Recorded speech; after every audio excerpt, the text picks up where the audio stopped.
Alors ce serait un signal fort surtout envoyé à Google et Facebook, donc qui sont un peu les deux mastodontes américains sur les réseaux sociaux. Donc TikTok, c'est une application d'origine chinoise qui permet aux utilisateurs de s'envoyer des vidéos courtes, drôles, humoristiques, d'une dizaine à peu près de secondes, voire un peu plus.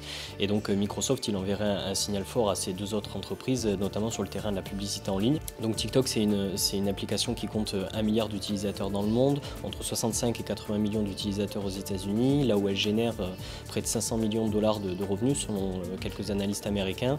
Et en plus, c'est une application qui séduit un public jeune, donc un public qui d'habitude va plutôt sur les applications de Facebook, à savoir Instagram, Facebook ou encore WhatsApp.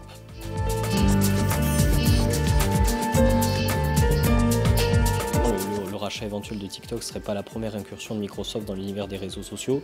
Ils avaient déjà racheté Skype, puis LinkedIn en 2016. Faut bien comprendre, aujourd'hui, tous les GAFA, ils marchent un peu les uns et les autres sur leur plate-bande. Ce sont des entreprises qui, à la base, étaient mono-activité. Aujourd'hui, ce sont des empires qui ont énormément d'activités. Et Microsoft, finalement, pour ne pas se laisser distancer par ses concurrents, notamment donc Apple, Amazon, Facebook, est obligé d'investir dans plusieurs champs d'activité.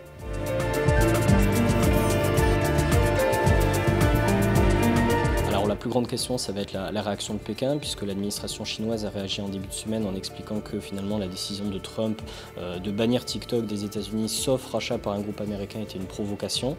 La deuxième question, c'est finalement qu'est-ce que Microsoft va racheter dans l'application TikTok? Est-ce que ce sont juste les activités nord-américaines et océaniques sur lesquelles il s'est déclaré publiquement intéressé, ou est-ce qu'il y aura aussi l'Europe et l'Inde?